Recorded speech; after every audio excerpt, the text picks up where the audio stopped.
میرے محترم بزرگوں اور دوستوں، ذرا آنکھیں بند کیجیے اور سوچیے، اگر یہ آپ کی آخری رات ہو تو کیا آپ مطمئن رہیں گے؟ آج میں آپ کو کوئی کہانی نہیں بلکہ ایک آئینہ دکھانے آیا ہوں۔ ایک نوجوان تھا، عمر کوئی زیادہ نہیں، چہرے پر مسکراہٹ، لبوں پر قہقہے، دوستوں میں مقبول، گھر والوں کی امید۔ بس ایک کمی تھی، وہ کمی نماز۔ وہ کہتا تھا، یار دل تو صاف ہے، ابھی جوانی ہے، میں پکا نمازی بن جاؤں گا۔ ایک دن وہ اپنے دوستوں کے ساتھ بیٹھا تھا، ہنسی مذاق، دنیا کی باتیں کرتا تھا، مستقبل کے خواب۔ اچانک اس نے سینہ پکڑا، چہرے کا رنگ بدل گیا اور زمین پر گر پڑا۔ لوگ گھبرا گئے، پانی کے چھینٹے مارے۔ ارے اٹھو یار، مذاق مت کرو، لوگ ایسا کہنے لگے، لیکن وہ خاموش تھا۔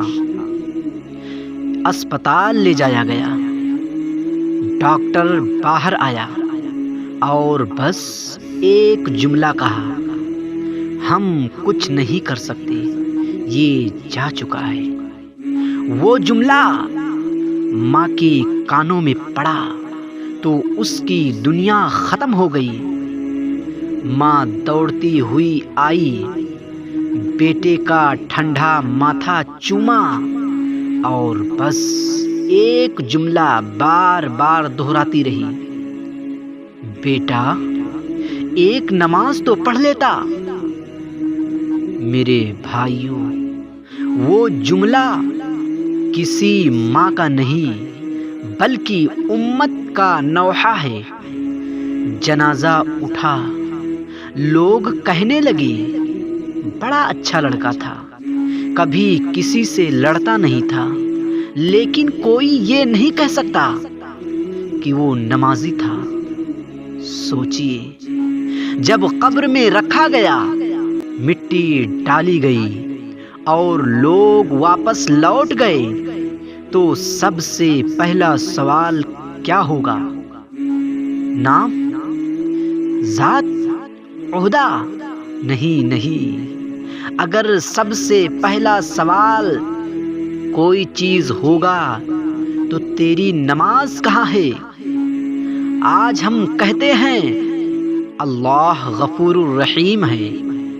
ہاں، وہ غفور الرحیم ہے، لیکن یاد رکھو وہ عادل بھی ہے، وہ معاف بھی کرتا ہے اور پوچھتا بھی ہے۔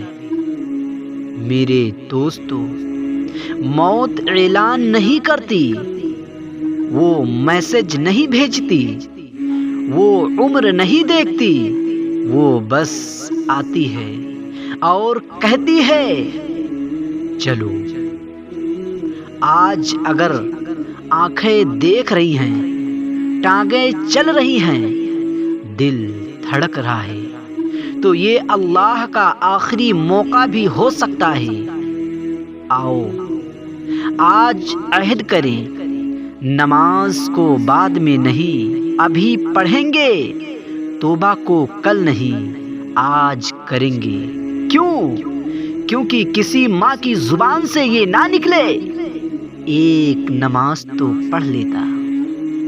یا اللہ، ہمیں وقت رہتے سنبھلنے کی توفیق دے، ہمیں نماز کا عادی بنا اور ہمارا خاتمہ ایمان اور سجدے کی حالت میں فرما، آمین یا رب العالمین۔